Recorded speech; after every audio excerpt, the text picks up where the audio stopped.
محترم علماء ملت اسلامیہ و ائمہ مساجد و جملہ مسلمین و مسلمات، السلام علیکم ورحمۃ اللہ وبرکاتہ۔ میں ناچیز محمد شبیر احمد صدیقی، امام و خطیب شاہی جامع مسجد احمد آباد و صدر گجرات چاند کمیٹی و تنظیم علماء اہل سنت احمد آباد، آپ حضرات سے مؤدبانہ اپیل کرتا ہوں کہ سب سے پہلے ایک بات کو آپ بغور سماعت فرمائیں کہ موجودہ وبائی امراض کی شکل میں کورونا نامی بیماری جو پوری دنیا میں تقریباً پھیل چکی ہے اور ہمارے ملک ہندوستان میں بھی یہ بیماری روز بروز بڑھتی جا رہی ہے، اس سے بچنے کا سب سے بہترین ذریعہ ہمارے پاس یہ ہے کہ ہم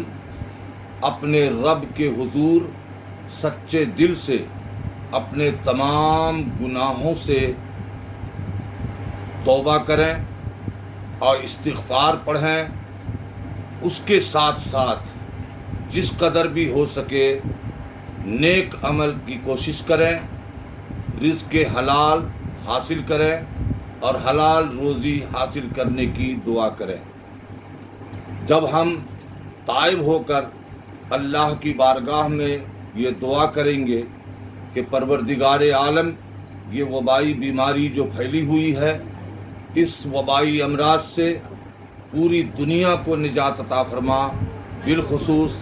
ہمارے ملک ہندوستان، ہمارے صوبہ گجرات اور خاص طور سے شہر احمد آباد کے لوگوں کو اس بیماری سے محفوظ و مامون فرما دے، تو یقیناً پروردگار عالم ہماری آپ کی سب کی دعائیں قبول فرمائے گا۔ لیکن اس دعا اور نیک عمل کے ساتھ ساتھ جو دنیاوی تدبیریں ہیں، ان تدبیروں کو اختیار کرنا، ان تدبیروں پر عمل کرنا اس سے بچنے کا بھی ذریعہ ہے، جیسا کہ محکمہ انتظامیہ کی طرف سے اور ڈاکٹروں کی طرف سے یہ اعلان کیا جا رہا ہے کہ اس بیماری سے بچنے کا ذریعہ یہ ہے کہ زیادہ بھیڑ بھاڑ والی جگہوں سے ہم پرہیز کریں، احتراز کریں، لیکن اس پر عمل کرنے کے بجائے ہم نے بہت سے لوگوں سے سنا اور محکمہ انتظامیہ کی طرف سے بھی ہمیں روز بروز سننے میں آ رہا ہے کہ خاص طور سے ہماری قوم کے لوگ اس احتیاط پر عمل نہیں کرتے، وہ اپنے محلے میں ادھر ادھر چوراہے پر، سڑکوں پر،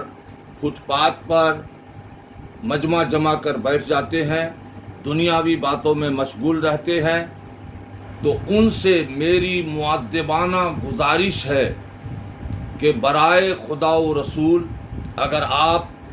کی نظر میں، آپ کے دل میں میری ذرہ برابر بھی عزت ہے، تو میں آپ سے بڑے ہی درد مندانہ اپیل میں کرتا ہوں کہ آپ زیادہ تر بلکہ ہمہ وقت اپنے گھر کے اندر گزاریں، پاک صاف رہیں، غسل کریں، ہمیشہ باوضو رہیں اور گھر کے اندر استغفار میں مشغول رہیں، توبہ کرتے رہیں، کلمہ کا ورد کریں، درود شریف کا ورد کریں، اس کے ساتھ ساتھ اللہ کی بارگاہ میں استغفار پڑھیں، توبہ کرتے رہیں، قرآن کی تلاوت کریں، یعنی جتنا کثرت سے ہو خود بھی نیک عمل کریں، گھر والوں کو بھی اس نیک عمل پر چلنے کی توفیق عطا کریں۔ اگر آپ قرآن بآسانی اور صحیح پڑھ لیتے ہیں تو خود بھی جو ہے قرآن کی تلاوت کیجئے اور پورے گھر کے لوگ اسے سنیں۔ اسی طرح سے بحکم شیخ الاسلام حضور علامہ سید مدنی میاں مد ظلہ النورانی نے جو مجھے پیغام دینے کا حکم فرمایا کہ آپ لوگ دعائے انس کثرت سے جو ہے کم سے کم صبح و شام 3 مرتبہ خود بھی پڑھیں، دوسروں کو بھی پڑھنے کی تلقین دیں۔ ائمہ کرام سے میری گزارش ہے کہ دعائے انس آپ اگر ہو سکے ممکن ہو تو مائک کے اندر مسجدوں سے آپ پڑھیں، اور اہل محلہ کو یہ تاکید کریں کہ وہ لوگ گوش گزار یعنی بغور آپ کی باتوں کو سن کر آپ کے ساتھ ساتھ اس دعا کو پڑھتے جائیں، اور کم سے کم 3 دفعہ آپ لوگ صبح 3 دفعہ شام روزانہ اپنے عوام کو پڑھائیں۔ اور احتیاطی تدبیر جس طرح سے کہا گیا کہ اگر آپ بضرورت شدیدہ یعنی ایسی ضرورت جس ضرورت کا پورا کرنا لازم ہو تو آپ گھر سے باہر جائیں، جہاں ضرورت پوری ہو فوراً گھر واپس آئیں، سب سے پہلے صابن سے آپ اپنے ہاتھ کو دھو لیں، اس کے بعد گھر کے اندر داخل ہوں۔ اسی طرح سے اگر ہو سکے تو وضو کر لیں، اور گھر والے کو بھی تاکید رکھیں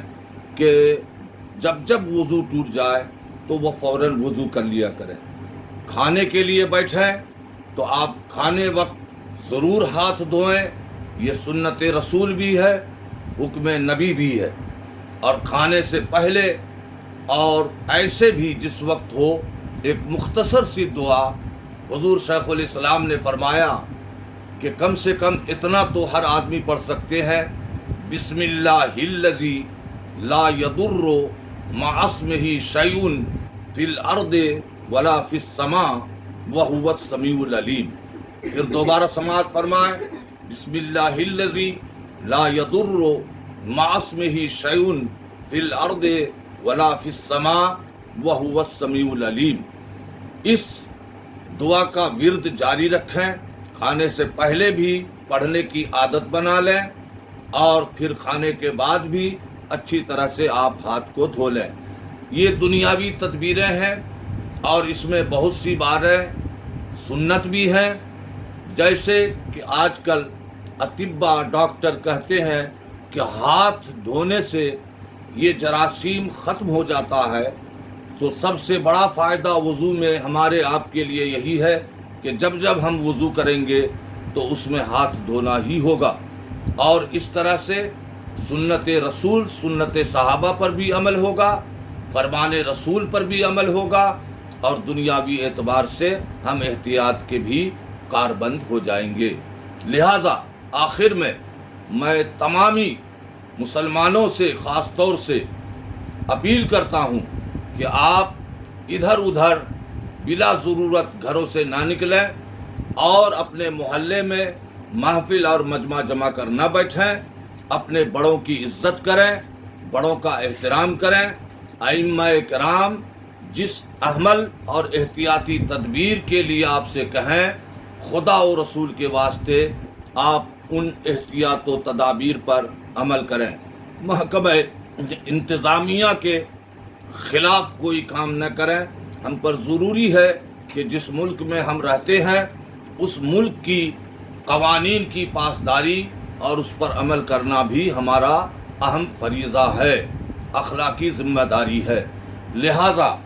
اپنے حکومت کے قوانین کا خاص طور سے خیال رکھیں، قانون شکنی نہ کریں، قانون نہ توڑیں،